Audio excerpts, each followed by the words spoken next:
Hello friends, নতুন ভিডিওতে সকলকে স্বাগত জানাই। তো এই ভিডিওতে কথা বলবো একটা নতুন বাংলা ফিল্ম, যেটা কিন্তু আগের সপ্তাহে এসেছে, বাট এই ফিল্মটা আমার মনে হয় আলোচনা করা উচিত এবং এই ফিল্মটা সবার হয়তো দেখা দরকার। তো ফিল্মটার নাম হচ্ছে বেলাইন, যেটা গত আগের শুক্রবার থিয়েট্রিক্যাল রিলিজ হয়েছে এবং এই ফিল্মটার মধ্যে আছে শ্রেয়া ভট্টাচার্য, পরাণ গঙ্গোপাধ্যায়, সায়ন ঘোষ, তথাগত এবং আরও অনেকে। তো বেলাইন মুভিটা কীরকম হলো সেটা নিয়ে তোমাদের সাথে কথা বলবো। তো ভিডিওটা কিন্তু অবশ্যই শেষ অবধি দেখবে, বাট তার আগে তোমরা যদি চ্যানেল নতুন হয়ে থাকো চ্যানেলটা সাবস্ক্রাইব করে দিও, যাতে এরকম রিভিউ, রিয়াকশনস, অনেক রকম আপডেটস তোমরা চ্যানেলটার মধ্যে পেয়ে থাকবে এবং নোটিফিকেশন বেলটা কিন্তু অবশ্যই অল করে দেবে, যাতে প্রত্যেকটা ভিডিও আসলে তোমরা নোটিফিকেশন পেয়ে যাবে।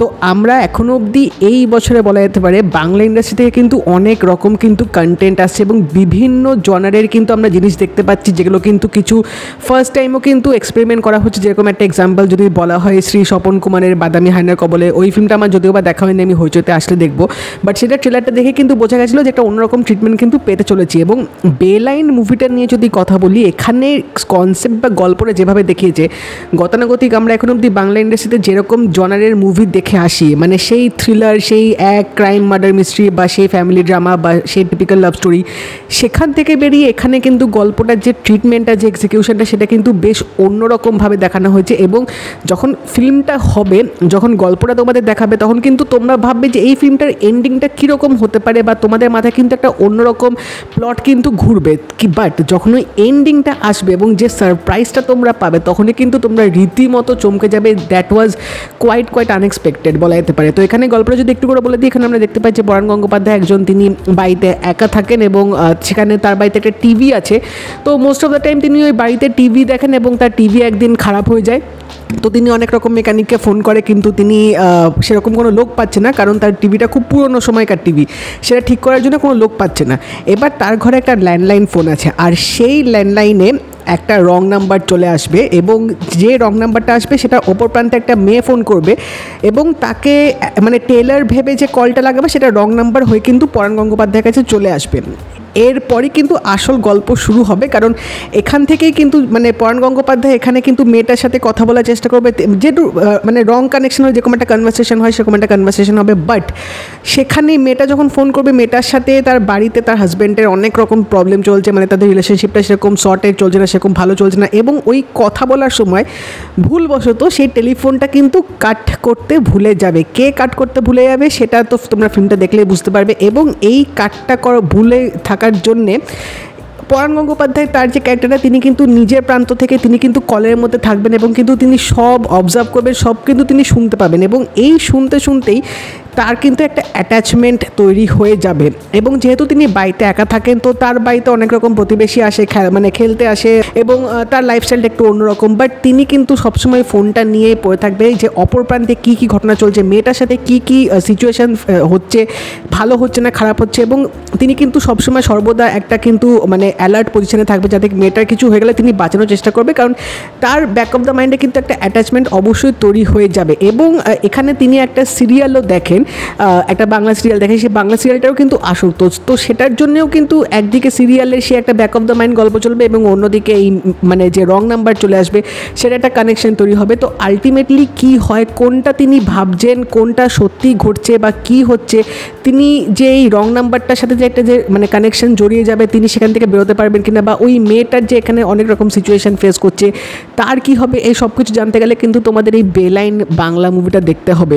তো ফিল্মটা যখন শুরু হবে, সেখানে পরাণ গঙ্গোপাধ্যায়ের যে মানে এন্ট্রি সিনটা দেখাবে, তিনি উঠে হুট করে যে টিভিটা বন্ধ করতে যাবে এবং সেখানের যে মোমেন্টটা যে ক্রিয়েট হবে না, সেটা কিন্তু আমার দারুণ লেগেছে। মানে স্টার্টিং পয়েন্টটাই ফিল্মের এমনভাবে দেখিয়েছে, যেখান থেকে কিন্তু ফিল্ম দেখার একটা আলাদা এক্সপেকটেশনস, একটা এনগেজ ফ্যাক্টর কিন্তু রীতিমতো কাজ করে যাবে। এবং গল্পটা সত্যি টেরিফিকভাবে এখানে স্ক্রিনপ্লেটাকে ইউজ করা হয়েছে। মানে এখানে একটা মানুষের ব্যাক অফ দ্য মাইন্ডে গল্প চলছে, কিছু হ্যালুসিনেশনেরও কাজ চলছে এবং এখানে কিন্তু মানে এই যে বিয়ের পর বা রিলেশনশিপে থাকার সময় যে ভায়োলেন্স যে ব্যাপারটা, সেটারও কিন্তু একটা ইঙ্গিত এই ফিল্মটার মধ্যে তুলে ধরা হয়েছে। তো ওভারঅল কিন্তু একটা থ্রিল ব্যাপার অবশ্যই কিন্তু স্ক্রিনপ্লেটার মধ্যে রেখেছে, যার জন্য কিন্তু ডিরেক্টর সক্ষম হয়েছে অডিয়েন্সকে পুরো এই 1.5 ঘন্টা মতো ছবিটাকে এনগেজ করে রাখার জন্যে।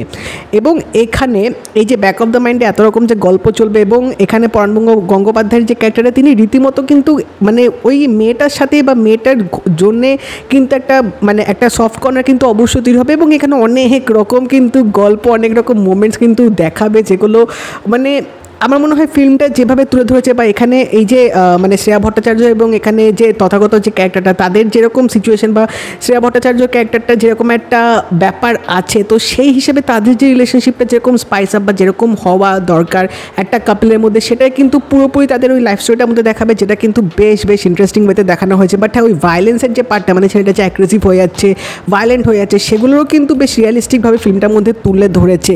অ্যাক্টিংয়ের দিক থেকে যদি বলতে হয়, এই তিনজনের অভিনয়টা জাস্ট দেখার মতো ছিল। পরাণ গঙ্গোপাধ্যায়ের অভিনয় তিনি জাস্ট ফাটিয়ে দিয়েছে ক্যারেক্টারটার মধ্যে, স্পেশালি মানে তার যে ওই ক্লাইম্যাক্সের যে রোলটা, বা তিনি যেরকম ঠান্ডা মাথায় যেরকম অভিনয়টা করছে, মাঝে মাঝে তিনি এরকম প্যানিক হচ্ছেন, মাঝে মাঝে তিনি একটু অন্যরকম মানে মুডে চলে যাচ্ছে, প্রত্যেকটা মোমেন্ট কিন্তু তিনি দারুণভাবে ফুটে তুলেছে। এবং এখানে তথাগত এবং শ্রেয়া ভট্টাচার্য রোলটা বলতেই হবে, তাদের দুজনের কেমিস্ট্রিটা জাস্ট দেখার মতো ছিল, মানে রীতিমতো তোমরা পুরো উপভোগ করবে। এবং দুজনের পারফরমেন্স সত্যি আমার দারুণ লেগেছে। স্পেশালি এখানে শ্রেয়া ভট্টাচার্যর মানে তার যে রোলটা, তিনি কিন্তু মানে তার জীবনে অনেক রকম ঘটনা কিন্তু বয়ে চলছে, তিনি রিলেশনশিপে হ্যাপি না, তিনি বেরোতে চাইছেন কিন্তু বেরোতে পারছেন না, তিনি অনেক রকম স্টেপ নেওয়ার চেষ্টা করছেন বা নিতে পারছেন না। তো সেই সব জিনিস, ইমোশনসগুলো কিন্তু তিনি ফিল্মটার মধ্যে ভালোভাবে ফুটে তুলেছেন। ব্যাকগ্রাউন্ড মিউজিকটাও কিন্তু ফিল্মটার মধ্যে যথেষ্ট ভালো ছিল।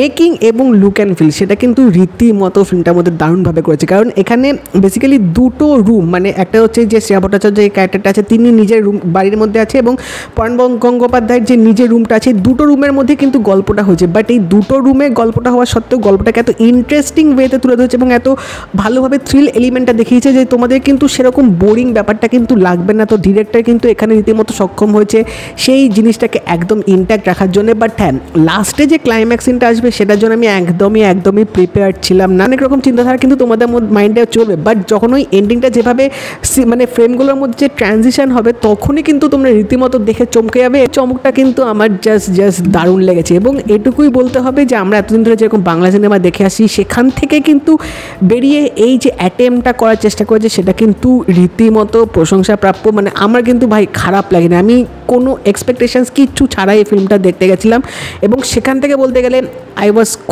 কোয়াইট ইমপ্রেস এই ফিল্মটা দেখার পর। মানে এখানে গল্পটা যেভাবে দেখিয়েছে, এখানে ইস্যুসগুলো যেভাবে তুলে ধরেছে, এবং ওভারঅল এরকম প্লটের মধ্যে যে থ্রিল ব্যাপারটা দেখিয়েছে, সেটা কিন্তু সত্যি তারিফে কাবিল বলা যেতে পারে। তো তোমরা যদি বেলাইন মুভিটা দেখে না থাকো, অবশ্যই বলবো তোমরা এই মুভিটা জাস্ট দেখো। মানে আশা করছি এতদিন ধরে তোমরা যেরকম বাংলা মুভি দেখেছো, সেখান থেকে একটা অন্যরকম কন্টেন্ট তোমাদের হয়তো অতটাও হতাশ করবে না। এবং যদি দেখে থাকো, আমাকে জানিও তোমাদের ফিল্মটা কেমন লাগলো। এবং যদি এই ভিডিওটা ভালো লেগে থাকে, লাইক করে দিও, শেয়ার করে দিও, চ্যানেলটা কিন্তু অবশ্যই সাবস্ক্রাইব করে দেবে, নোটিফিকেশন বেলটা কিন্তু অল করে দিও। তো দেখা হবে পরের ভিডিওতে। Take care.